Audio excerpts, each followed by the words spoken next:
Hi friends, welcome to my channel tours and travels by Madhavi. ఈరోజు మనము బెంగళూరులోని శివాలయంలో మహాశివరాత్రి వేడుకలు ఎలా జరుగుతున్నాయో చూస్తూ ఉపవాసం మరియు జాగరణ యొక్క విశిష్టతను చాగంటి గారి మాటలలో విందాము. మహాశివరాత్రి నాడు నిర్వహించేవి ఏవి అంటే ప్రధానంగా రెండింటిని చేస్తారు. ఒకటి ఉపవాసం, రెండవది జాగరణం. ఈ రెండు చెయ్యడంలోనే శివ పూజ అంతర్లీనంగా ఉంటుంది. ఉపవాసము అన్న మాటకు అర్థం ఏమిటంటే ఉప అంటే సమీపమునందు, వాసము అంటే ఉండుట. దేనికి సమీపమునందు ఉండుట అంటే భగవంతునకు సమీపమునందు ఉండుట. నేను ఇలా కూర్చున్నాను అనుకోండి, నాకంత దూరంలో కూర్చుంటే, ఒకరిక్కడ దగ్గరగా కూర్చుంటే, దూరంగా కూర్చున్న వాళ్ళకన్నా నాకు దగ్గరగా కూర్చున్న వాళ్ళు ఎక్కువ సమీపంలో ఉన్నారు. ఉపవాసము, భగవంతుడికి దగ్గరగా జరుగుతారు. ఎలా జరుగుతారు అంటే 5 జ్ఞానేంద్రియములను మార్చి మార్చి భగవంతుడి యందు ప్రవర్తింపచేస్తారు. కన్నుందనుకోండి, ఏదో కొంతసేపు భగవంతుని యొక్క రకరకాల మూర్తుల్ని చూస్తాడు. ఏదో కాసేపు దక్షిణామూర్తి స్వరూపాన్ని చూసి కళ్ళు మూసుకుని ధ్యానం చేస్తాడు. కాసేపు ఊర్ధ్వతాండవమూర్తిని చూస్తాడు. కాసేపు మహానుభావుడు నటరాజస్వామిని చూస్తాడు. కాసేపు లింగస్వరూపాన్ని చూస్తాడు. కంటితో మార్చి మార్చి మార్చి మార్చి భగవంతుని యొక్క రూపములను చూసి సంతోషిస్తాడు. కన్ను చూస్తుంటే మనసు కంటిని ఆధారం చేసుకుని ఆ భగవత్ స్వరూపానికి దగ్గరగా జరిగి కూర్చుంటుంది. కానీ ఒక ఇంద్రియాన్ని అదే పనిగా వాడితే మనసు విసిగిపోతుంది. ఎంతసేపు చూస్తాం అనిపిస్తుంది. అప్పుడు కంటిని వాడడం పక్కన పెట్టి చెవిని వాడతాడు. కాసేపు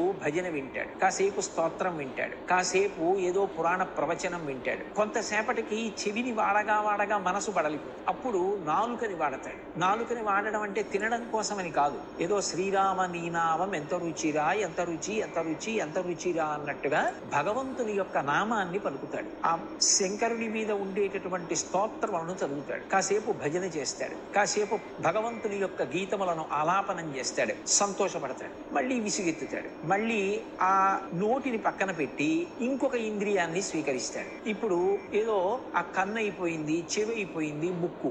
ఆ ముక్కుని ఆధారం చేసుకుంటాడు. భగవంతుని యొక్క శేషం తీసుకొస్తాడు. ఇదిగో ఇది ఈశ్వరుడి పాదముల మీద పెట్టి తీసినటువంటి నిర్మాల్యం. కళ్ళకద్దుకుని వాసన చూస్తాడు. తల మీద పెట్టుకుంటాడు. పొంగిపోతాడు. అలా ముక్కుని ఆధారం చేసుకుని భగవంతుడికి దగ్గరగా జరుగుతాడు. మళ్ళీ ఇవన్నీ విసిగెత్తితే మళ్ళీ కంటిని మళ్ళీ తీసుకొస్తాడు. ఇలా ఇంద్రియములను మార్చి మార్చి మార్చి మార్చి భగవంతుడికి దగ్గరగా జరుగుతూ వెడతాడు. అలా జరగగా జరగగా జరగగా ఆయన యందే కరిగిపోతే భక్తి అంటారు. మీకు నేను ఒక ఉదాహరణ చెప్పాలి అంటే, పంచదార పట్టుకెళ్ళి నీళ్లల్లో వేసి తిప్పుతున్నాను అనుకోండి, కొంతసేపటికి ఇక పంచదార కనపడదు.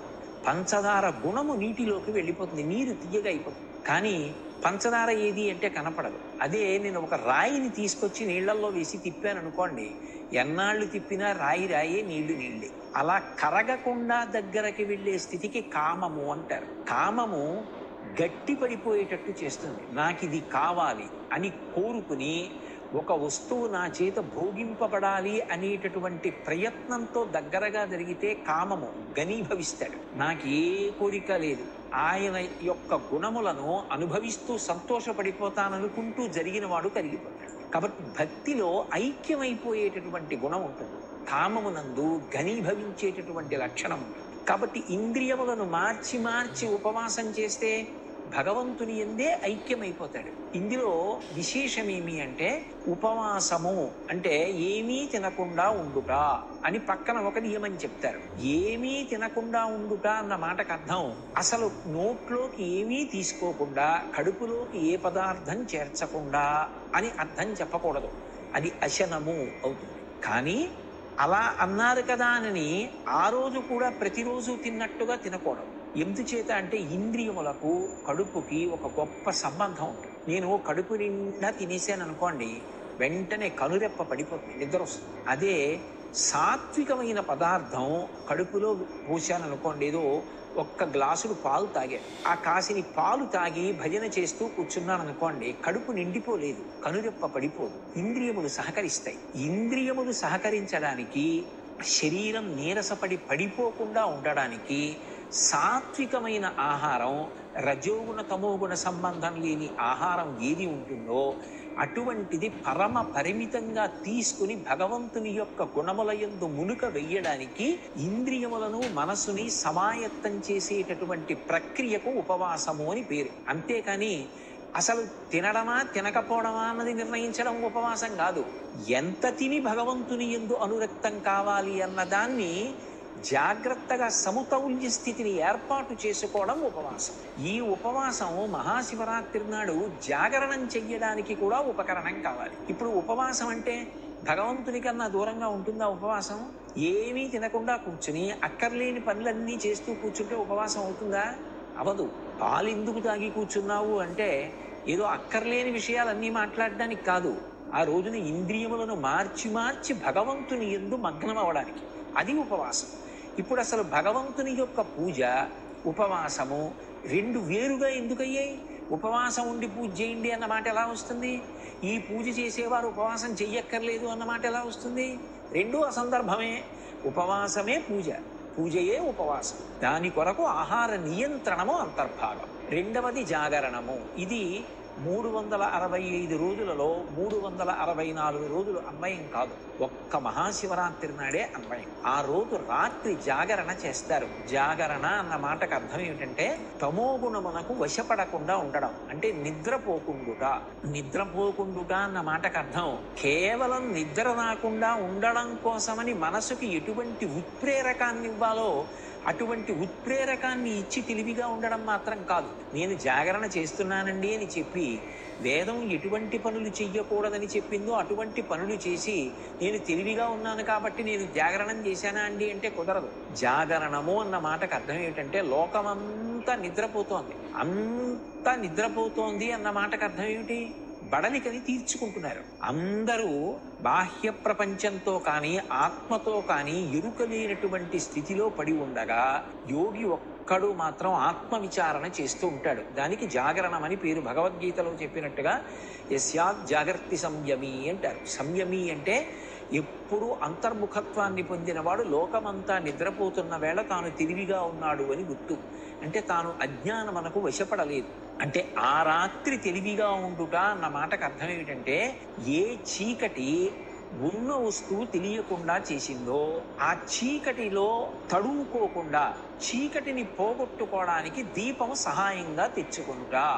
ఆ భగవంతుడి జ్ఞానము కలగాలి అంటే ఆత్మ అనేటటువంటిది తెలియబడాలి అంటే పుస్తకాలు చదువుకుంటే తెలియదు, భగవద్ అనుగ్రహం చేత ఎరుకలోకి వస్తుంది. నేను ఆత్మ అన్నది అనుభూతిలోకి వస్తుంది. దానికి ఈశ్వరానుగ్రహం కావాలి. ఈశ్వరానుగ్రహం దేనివల్ల కలుగుతుంది? భక్తి చేత కలుగుతుంది. దీనికి ప్రమాణాన్ని అన్వయం చేసుకోవడానికి ఆ రోజు రాత్రంతా కూడా భజనలు చేసి అభిషేకాలు చేసి పూజలు చేసి మార్చి మార్చి ఇంద్రియాల్ని కర్మేంద్రియాల్ని భగవత్ కైంకర్యంలో ఉపయోగించి అసలు నిద్రరాని స్థితిలో నిలబడతాడు. బలవంతంగా నిద్రని నిగ్రహించడం కాదు, తెల్లవారిపోయిందే అన్నంతగా భగవత్ సేవలో గడిచిపోవాలి. ఇప్పుడు అలా గడిచిపోయింది అనుకోండి, దానిని జాగరణ అంటారు. అదే ఈశ్వరానుగ్రహానికి కారణమై జ్ఞానము ఏర్పడి నేను ఆత్మ అన్న అనుభవం అద్వైతానుభూతి యందు నిలబడడానికి కారణమవుతుంది. అప్పుడు అర్ధరాత్రి వేళ జ్యోతిర్లింగం ఆవిర్భవించింది అని అన్వయం. ఆ జ్యోతిర్లింగం వస్తే చీకట్లన్నీ కూడా పోయి, కాబట్టి జన్మానికొక్క శివరాత్రి అన్నారు.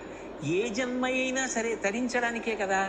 అయినప్పుడు జన్మంలో ఏదో ఒక్క శివరాత్రి అయినా మహాశివరాత్రిని చేయకపోతే ఎలా తరిస్తావు? అసలు మహాశివరాత్రి నాడు ఉపవాసం చెయ్యండి, మహాశివరాత్రి నాడు జాగరణ చెయ్యండి.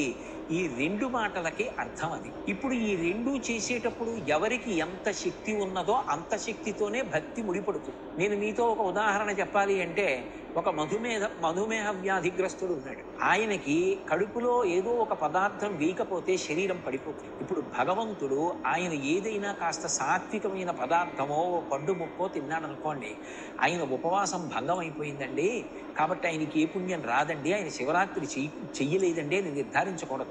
ఆయన శరీరం నిలబడడానికి ఆయనకి అప్పుడు పండు ముక్క అవసరమైంది, ఆయన తిన్నాడు, దోషంలోకి రాదు. కానీ అవసరం లేకపోయినా కడుపు నిండా తినేస్తే దోషం. శరీరం నిలబెట్టుకోవడానికి ఎంత తినాలో అంత తినాలి. కాబట్టి అది ఎవరికి ఎంతవరకు అవసరమో అంతవరకు ఎవరి విచక్షణని బట్టి వాళ్ళు తీసుకుని భగవంతుని యొక్క గుణముల యందు మునుక వేసి ఈశ్వరుని యొక్క అనుగ్రహాన్ని ప్రోధి చేసుకోవడానికి కాలమునందు అత్యంత ఆనుకూల్యత పొందినటువంటి స్థితి కనుక మహాశివరాత్రి పరమ పుణ్యప్రదమైన కాలం. ఒక్కొక్క కాలమునందు ఒక్కొక్క రకంగా ఈశ్వరానుగ్రహం వెదజల్లబడుతుంటుంది.